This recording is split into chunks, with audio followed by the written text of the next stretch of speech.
কৰিছে তেওঁলোকে কৈছে বাইদেউ মিটিংখনত আহিব আমি তেনে চালুকীয়া আমাৰ 40 বছৰ হ'ব যদিও মই কিন্তু টকা পইচা দিব নোৱাৰিম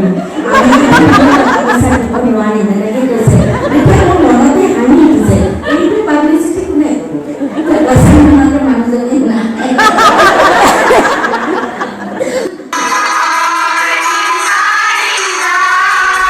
আমি নগাঁৱৰ পৰা যাত্ৰা আৰম্ভ কৰিলোঁ।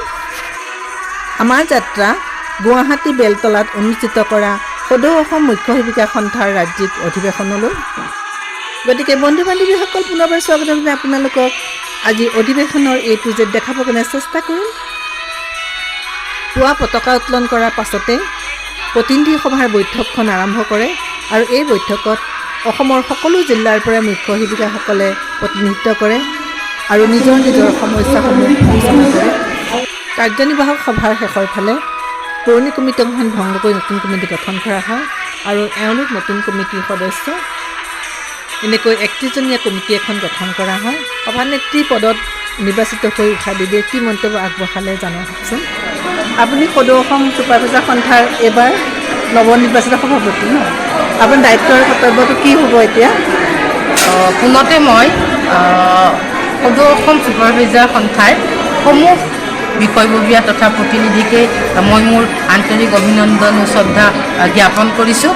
আজি আমাৰ কাৰণে অতি উল্লেখযোগ্য দিন। আমাৰ 40তম এইখন অধিৱেশন। ইয়াত সকলোৰে উপস্থিতিত আমাৰ এই অধিৱেশনখন অনুষ্ঠিত হৈছে আৰু এইখিনিতে মই সকলোকে ধন্যবাদ জনাইছোঁ যে মোক সভানেত্ৰী পদত অধিষ্ঠিত কৰি আপোনালোকে যি এটা দায়িত্ব দিলে সেই দায়িত্ব যাতে মই আপোনালোক সকলোৰে সহযোগিতাত পালন কৰিব পাৰোঁ আৰু আমাৰ যিবোৰ সমস্যা আছে, যিবোৰ আমাৰ অভাৱ আছে, সেই অভাৱ অভিযোগ তথা আমি কৰ্মক্ষেত্ৰখনত কাম কৰাৰ যাতে এটা পৰিৱেশ সৃষ্টি কৰিব পাৰোঁ বা পৰিৱেশ এটা আমি যাতে বিভাগৰ পৰা আমি আদায় কৰিব পাৰোঁ, সেই সকলো বিষয়লৈ আমি আগুৱাই যাম। আৰু এইখিনিতেই মই কওঁ, আপোনালোকৰ সহায় সহযোগ অবিহনে আমি নিশ্চয় আগবাঢ়ি যাব নোৱাৰিম। আপোনালোকৰ সকলোৰে সহায় সহযোগিতা আমাৰ বাবে সদায় পাথেয় হৈ থাকিব। গতিকে সকলোকে মই আমাৰ তৰফৰ পৰা আন্তৰিক অভিনন্দনো শলাগ লৈছোঁ। কওঁ সদৌ অসম ছুপাৰভাইজাৰ সন্থা জিন্দাবাদ। অসম ৰাজ্যিক মুখ্য শিক্ষিকা সন্থাৰ 46তম অধিৱেশন আৰু এই অধিৱেশনত আমি নৱনিৰ্বাচিত হৈছে এয়া উষা দেৱী বাইদেউ আমাৰ অতি আদৰ, অতি মৰম, অতি চেনেহৰ। আমি তেখেতলৈ আমি আদৰ সম্ভাৱনা মৰম চেনেহ যাচিছোঁ। আগন্তুক দিনত আমাৰ সকলোখিনি কামৰ অগ্ৰগতি তেখেতে আগবঢ়াই লৈ যাব আৰু এখন 31জনীয়া কমিটি গঠন হৈছে। সেই কমিটিখনৰ লগতে তেখেতে সমগ্ৰ অসমবাসীয়ে যিমানখিনি মুখ্য শিক্ষিকা আছে আটাইখিনিকে এটা সৎ উদ্দেশ্যত আগবঢ়াই লৈ যাব। আমাৰ কামখিনি অগ্ৰগতি হ'ব আৰু সকলোখিনি ক্ষেত্ৰতে আমি তেখেতক আশীৰ্বাদ দিছোঁ। আমি নগাঁৱৰ পৰা আহিছোঁ, আমি কলেজৰ নিযুক্তিৰ পৰা আহিম, ইয়াতে আমি শুভেচ্ছা জনাবৰ কাৰণে আমি আগবাঢ়ি গৈছোঁ। বিয়লি 2 বজাৰ মুকলি সভাত সঞ্চালক মহোদয়ৰ লগতে অসমৰ বিশিষ্ট চলচ্চিত্ৰ অভিনেত্ৰী চেতনা দাস বাইদেউ উপস্থিত থাকে। বাইদেউৰ ৰসাল কথাই সকলোৰে মন আপ্লুত কৰে। তেন্তে ব'লক ভিডিঅ'টোৰ মাজলৈ যাওঁ।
কথা জনাইছোঁ।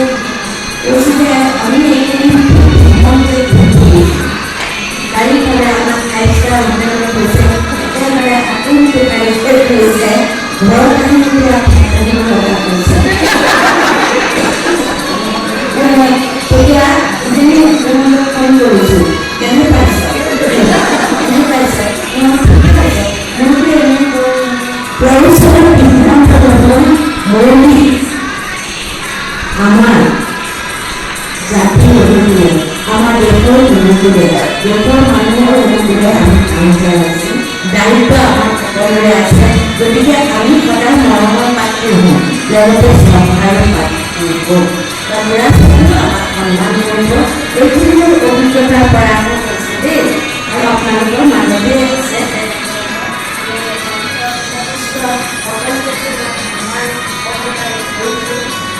কথা। আৰু ভাল লাগিছে আপোনালোকৰ সমাজখন মোৰ আৰ্থিক সমাজ যেন লাগিছে।